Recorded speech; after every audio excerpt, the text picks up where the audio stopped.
ডাকসু নির্বাচনের খবর জানাতে এই মুহূর্তে বিশ্ববিদ্যালয়ের শহীদ সার্জেন্ট জহুরুল হক এলাকায় আছেন রিপোর্টার খান মোহাম্মদ রুমেল। বিস্তারিত জানতে আমরা সরাসরি চলে যাচ্ছি তার কাছে। রুমেল। শাফিন, এই মুহূর্তে আমি আছি শহীদ সার্জেন্ট জহুরুল হক হলে। আপনি আমার পিছনে হয়তো দেখতেই পাচ্ছেন যে শিক্ষার্থীরা যারা ভোট দিতে এসেছেন, ভোটারদের দীর্ঘ লাইন। ভোট গ্রহণের মাত্র আধা ঘন্টারও কিছু কম সময়, 25 মিনিট মতো সময় হচ্ছে ভোট গ্রহণ শুরু হয়েছে, কিন্তু আমরা দেখেছি সকাল 7টার পর থেকে শিক্ষার্থীরা দলে দলে লাইনে দাঁড়িয়েছেন, এখনো পর্যন্ত তারা ভোট দিচ্ছেন। আপনাকে জানাতে চাই, এই শহীদ সার্জেন্ট জহুরুল হক হলে মোট ভোট রয়েছে 2338টি এবং 2338টি ভোটের জন্য 24টি বুথ করা হয়েছে এবং এই 24টি বুথের মাধ্যমে শিক্ষার্থীরা তাদের ভোট দেবেন। এবং আপনি জানেন যে হল সংসদ এবং ডাকসু দুটি মিলিয়ে শিক্ষার্থীদের একজন ভোটারকে মোট 38টি ভোট দিতে হবে।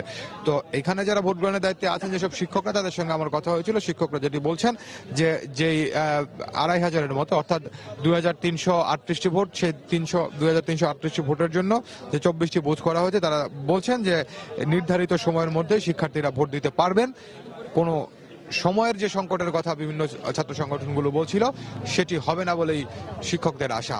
আর লাইন মোটামুটি সার্জেন্ট জহুরুল হক হলের একেবারে ঢুকতেই, অর্থাৎ আপনি যদি প্রধান ফটক দিয়ে ঢুকেন শহীদ সার্জেন্ট জহুরুল হক হলে, বাম পাশে রয়েছে আপনার গেস্ট রুম, ডান পাশেই হচ্ছে আপনার ভোট কেন্দ্র করা হয়েছে, যে একই রুমের ভিতরে বড় একটি হল রুম, তার ভিতরে 24টি বুথ। তো প্রায় মোটামুটি আমি বলতে পারি যে হাফ কিলোমিটারের মতো লম্বা লাইন হবে এখন পর্যন্ত যে লাইনের দীর্ঘ সারি আমরা দেখছি। তো এই সারি কিন্তু আস্তে আস্তে বাড়ছে।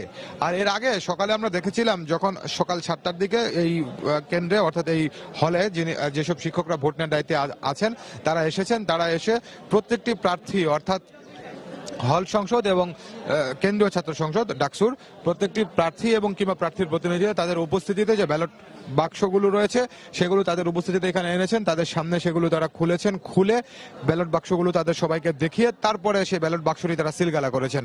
আর যে ব্যালট পেপার, সেই ব্যালট পেপারটি একটি কালো রঙের ট্রাঙ্কে করে নিয়ে আসা হয়েছিল, সেটি সম্পূর্ণ সিলগালা অবস্থায় ছিল এবং শিক্ষার্থীদের যারা এই প্রতিদ্বন্দ্বিতা করছেন নির্বাচনে, তাদের সামনেই সেগুলো শিক্ষকরা দেখিয়েছেন। তো তারা সবাই সন্তোষ প্রকাশ করেছেন। এরপরে আস্তে আস্তে অন্যান্য যে ভোট গ্রহণের কার্যক্রম, সেই কার্যক্রমগুলো শুরু করেছেন। তো এখন পর্যন্ত আধা ঘন্টার মধ্যে সময় গিয়েছে। ভোটার যারা শিক্ষার্থী, তাদের মধ্যে ব্যাপক উৎসাহ আমরা দেখতে পাচ্ছি। আপনাকে এই জহুরুল হক হল ছাড়াও আরো কয়েকটি হলের খবর যদি আপনাকে জানাতে চাই, এই জহুরুল হক হলের ঠিক অপর পাশে, রাস্তার অপর পাশে আপনি জানেন স্যার এফ রহমান হল। তো এফ রহমান হলে আমরা গিয়েছিলাম, সেখানেও দেখেছি একই রকম অবস্থা, অর্থাৎ শিক্ষার্থীরা যারা ভোট দিতে ইচ্ছুক বা ভোটার, তাদের দীর্ঘ লাইন রয়েছে, সবাই উৎসাহ উদ্দীপনার মধ্যে ভোট দিয়ে যাচ্ছেন। এবং এই নির্বাচনে যারা প্রতিদ্বন্দ্বিতা করছেন, আপনাকে বলি যে সেটি হচ্ছে সার্জেন্ট জহুরুল হক হলের আবাসিক শিক্ষার্থী, কিন্তু যেই ছাত্রলীগের মনোনয়নে যিনি জিএস পদে নির্বাচন করছেন গোলাম রব্বানী, তিনি আবার আপনার ছাত্র দলের মনোনয়নে জিএস পদে যিনি নির্বাচন করছেন সেই আনিসুর রহমান খন্দকার অনিক, তিনিও এই হলের জহুরুল হক হলের শিক্ষার্থী। আবার অপরদিকে আপনার সম্মিলিত ছাত্র অধিকার সংরক্ষণ পরিষদের মনোনয়নে যিনি ভিপি পদে নির্বাচন করছেন নুরুল হক নুরু, তিনিও এই হলেরই আবাসিক শিক্ষার্থী।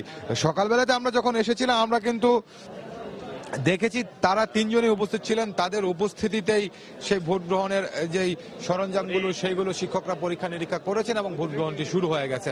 তো এখন আধা ঘন্টা সময় যেটি গিয়েছে, সেই পর্যন্ত নিরাপদে এবং উৎসব মুখর পরিবেশে শিক্ষার্থীরা প্রায় 3 দশক পর ডাকসু এবং হল সংসদ নির্বাচনে তাদের ভোট দিচ্ছেন।